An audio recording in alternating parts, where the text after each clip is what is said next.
Good morning बच्चों। अब इससे पहले हमने शब्दालंकार पढ़ा था, आज हम पढ़ेंगे अर्थालंकार। जब काव्य में अर्थ के माध्यम से सौंदर्य की वृद्धि होती है अथवा चमत्कार उत्पन्न होता है तब अर्थालंकार होता है। इसके निम्नलिखित 5 भेद हैं: उपमा अलंकार, रूपक अलंकार, उत्प्रेक्षा अलंकार, अतिशयोक्ति अलंकार और मानवीकरण अलंकार। उपमा अलंकार, जब किसी साधारण व्यक्ति या वस्तु की तुलना किसी प्रसिद्ध व्यक्ति या वस्तु से की जाती है तो वहाँ उपमा अलंकार होता है। इसके 4 अंग होते हैं: उपमेय, उपमान, वाचक शब्द और साधारण नाम। जिस साधारण वस्तु की तुलना की जाती है वो उपमेय कहलाता है। जिस प्रसिद्ध वस्तु या व्यक्ति से तुलना की जाती है उसको उपमान कहते हैं। और जिन शब्दों के माध्यम से तुलना की जाती है जैसे के समान, सा, सी, से, सम, ये वाचक शब्द होते हैं।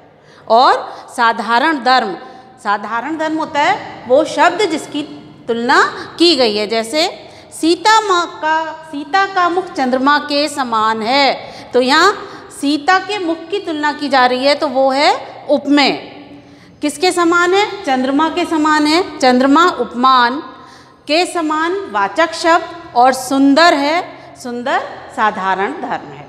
तो जहाँ पर किसी साधारण व्यक्ति या वस्तु की तुलना प्रसिद्ध व्यक्ति से या वस्तु से की जाती है वहाँ उपमा अलंकार होता है। जैसे सीता का मुख चंद्रमा के समान सुंदर है।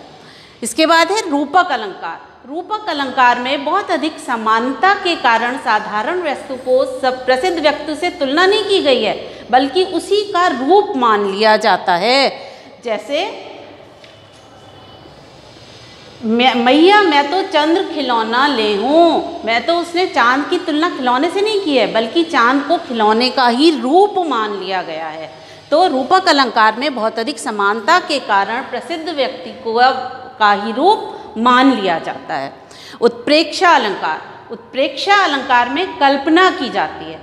क्या कहा जाता है? कोई प्रसिद्ध व्यक्ति साधारण व्यक्ति के समान मानो ऐसा है। इसके वाचक शब्द होते हैं जनो जानो जनहु, मनो मानो मनहु।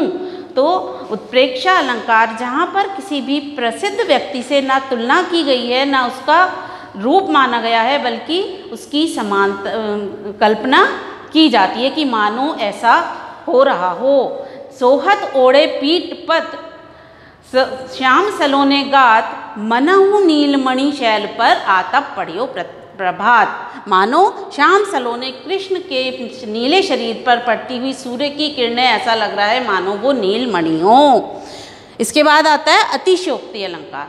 किसी भी चीज़ को ज़रूरत से ज़्यादा बढ़ा चढ़ाकर वर्णन करना अतिशयोक्ति कहलाता है। जो संभव ना हो, असंभव को भी संभव बता देना, वहाँ पर अतिशयोक्ति अलंकार होता है। जैसे हनुमान की पूंछ में लगन न पाई आग, लंका सारी जल गई गए निशाचर भाग। कि हनुमान की पूंछ में आग लग भी नहीं पाई थी और लंका जल गई, संभव है? ऐसा हो ही नहीं सकता। लेकिन किसी चीज़ को इतना ज़्यादा बढ़ा चढ़ा के कह देना कि वो संभव ही ना हो, ऐसा अतिशयोक्ति अलंकार में माना जाता है। अब आता है 5वां मानवीकरण अलंकार, जिसमें निर्जीव चीज़ों को सजीव मान लिया जाता है। जो भी नॉन लिविंग थिंग्स हैं उनको लिविंग थिंग्स मानकर प्रस्तुत किया जाता है। वहाँ पर मानवीकरण अलंकार होता है। जैसे उषा सुनहरे तीर बरसती या लक्ष्मी सी उदित हुई, कि जो सुबह है उसको एक सुंदर स्त्री के समान सुंदर मान लिया गया है। और मेघ आए बड़े बंठन के संवर के, आए हों यूं पाहुन गांव में शहर के। बादलों को की तुलना मेहमान से की गई है। तो वो मानवीकरण अलंकार होता है जहाँ निर्जीव चीज़ों को सजीव मान लिया जाता है। Thank you.